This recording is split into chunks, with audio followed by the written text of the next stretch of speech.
स्वारगेट ते कात्रज ही अंडरग्राउंड मेट्रोचं काम आपण सुरू केलेलं आहे। कात्रज ते फुरसुंगी ही मेट्रो आपल्याला न्यायची आहे। कात्रज ते हिंजवडी मेट्रो मार्गाच्या कामाला आपल्याला गती द्यायची आहे। कात्रज चौक ते भिलारवाडी दरम्यान रस्त्याचं रुंदीकरण आपल्याला करायचं आहे।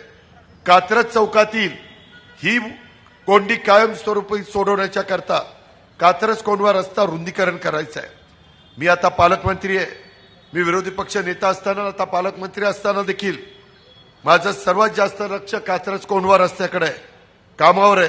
मी स्वतः भल्या पाटे येऊन भेट देऊन कामाची पाहणी केलेली आहे, सातत्याने आढावा घेतोय। या कामाकरता काहींच्या जमिनी ह्या एक्वायर करायच्या होत्या, त्याला अधिग्रहण म्हणतात। आवश्यक निधी राज्य सरकारकडून सातत्याने आम्ही दिलेला आहे।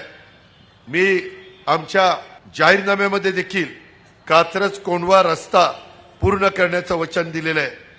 तुम्ही अजित पवारांना ओळखता, मी आपल्या सर्वांना सांगतो, नागरिकांनो, 6 महिन्याच्या आत हा रखडलेला रिंग रोड रस्ता मी नाही पूर्ण केला तर नावाचा अजित पवार सांगणार नाही। फक्त मला महानगरपालिका ताब्यात द्या, त्याच्यामध्ये कुठेही